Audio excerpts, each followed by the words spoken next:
독일의 철학자 임마누엘 칸트가 이야기를 했던 것처럼 인간이라고 하는 것은 수단이 아니고 인간 그 자체가 목적이 되어야 된다는 얘기죠.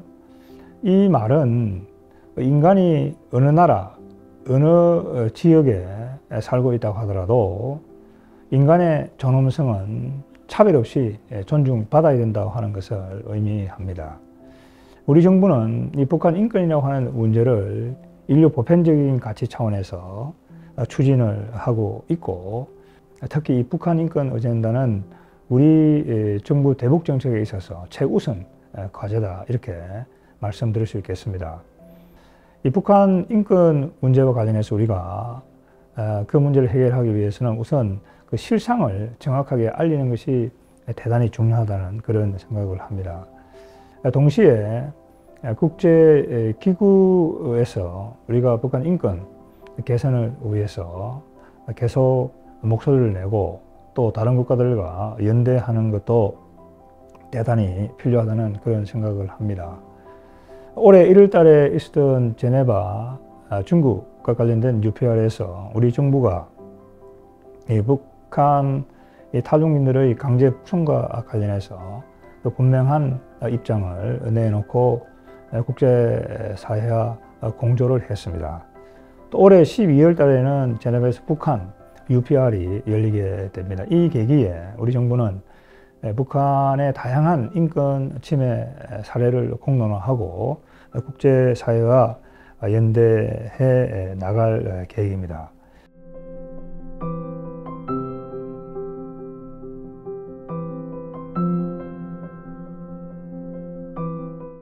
현재 한국에는 전시납북자, 그 다음에 전후납북자가 있고 또 그 피해 가족들이 있습니다.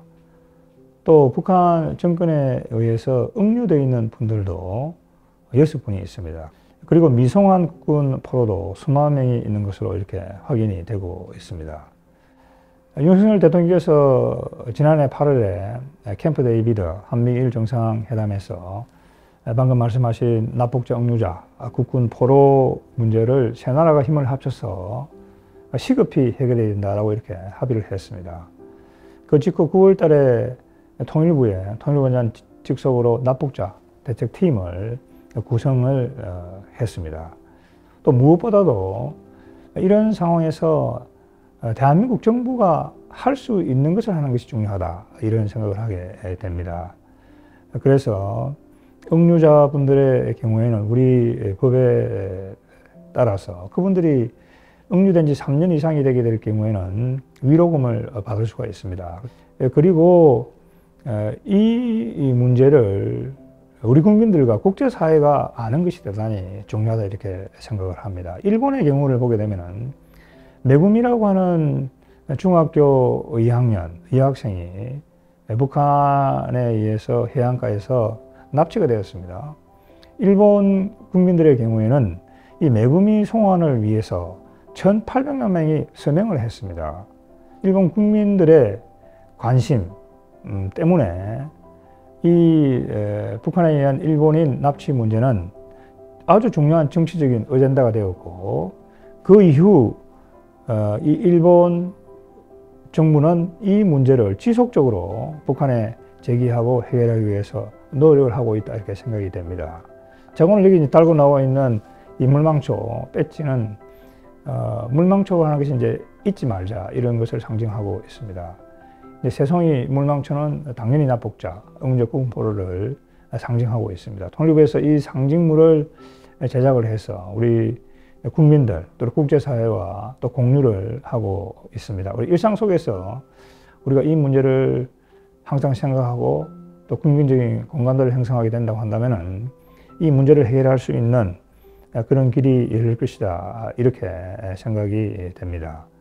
다시 한 번 더 우리는 이 자국민 보호라고 하는 이 원칙을 흔들림 없이 어느 정부라도 계속해서 유지해 나가는 것이 이 문제를 해결하는 실마리다, 이렇게 생각합니다.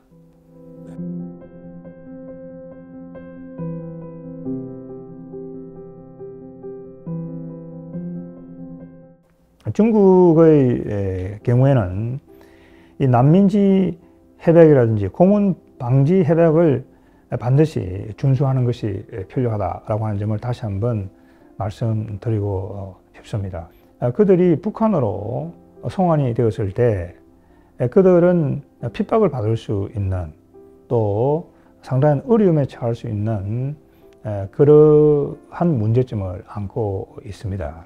우리 정부도 중국 고위 당국자들과 만나서 이 문제에 대해서 소통을 하고 또 그것을 공개적으로 지적을 하고 있습니다.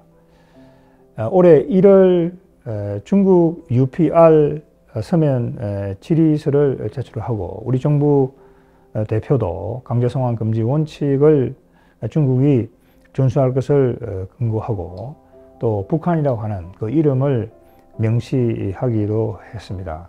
앞으로 정부는 이 문제에 대해서 지속적인 관심을 갖고 외교적으로 해결하기 위해서 노력해 나가겠다 이렇게 말씀드리겠습니다.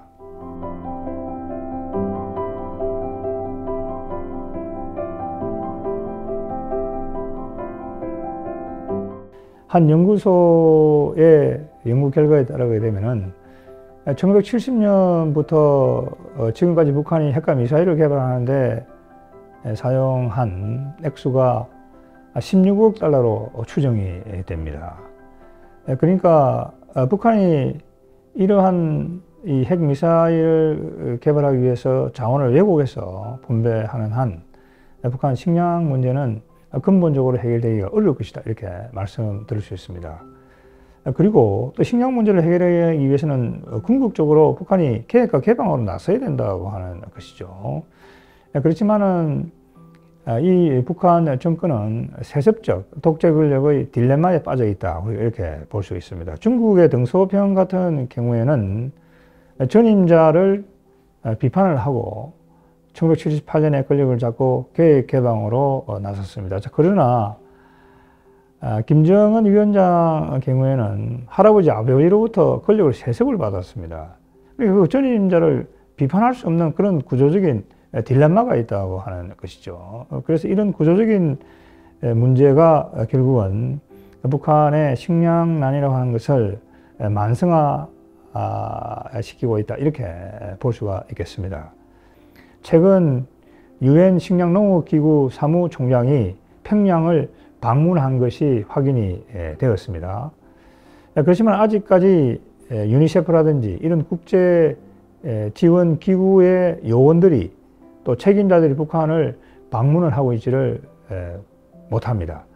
그러니까 이런 문제를 해결하기 위해서는 북한에 대한 인도주의적인 그런 지원의 길이 열리는 것도 중요하다는 그런 생각을 하고 있습니다.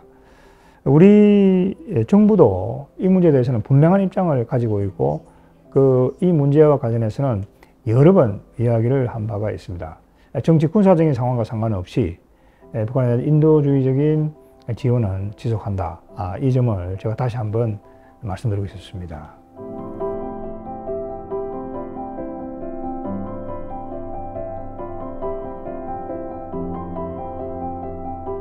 최근 북한이 오물풍선을 보낸다는 것은 정상적인 사회로 한다면 상상할 수 없는 거죠. 그런 비열한 행동이다 이렇게 생각이 됩니다.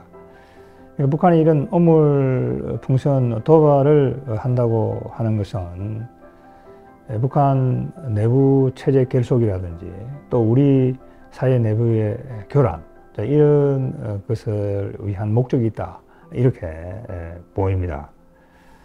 그리고 우리 국민들의 불안감을 조장하려고 하는 그런 의도도 있다고 이렇게 보입니다. 정부는 이 문제를 해결하기 위해서 굉장히 원칙적이고 단호한 그런 입장을 취하고 있습니다. 북한은 이런 비열한 그런 도발을 할 것이 아니고 우리 정부가 계속 촉구하고 있는 것처럼 동해안과 서해안에 있는 이 남북통신 연락선을 하루빨리 복원을 하고 그 대화에 나와야 된다 이렇게 말씀드리고 싶습니다.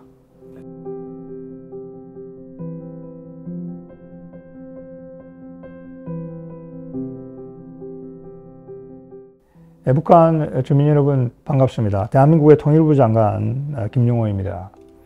여러분들도 우리와 똑같이 자유와 인권과 번영을 누릴 권리를 가진 우리와 같은 민족이며 헌법상 대한민국 국민입니다. 대한민국 정부는 여러분들을 항상 잊지 않고 북한 주민들의 인권과 민생이 개선될 수 있도록 노력하고 있으며 여러분께서 이를 실질적으로 느낄 수 있도록 꾸준히 노력할 것입니다. 최근에는 북한 이탈 주민의 날을 국가 기념일로 지정을 해서 탈북민들의 정착을 위해서 많은 노력을 기울이고 있습니다. 이 대한민국 정부는 북한 주민들의 편에 서서 여러분들의 인권, 민생 개선, 그리고 남과 북이 하나 되는 통일을 위해 최선의 노력을 다해 나갈 것입니다. 당장 여러분들의 삶이 어렵고 고통스러울지라도 그때까지 희망을 버리지 않고 꾸준히 용기를 갖고 살아가시길 바랍니다. 감사합니다.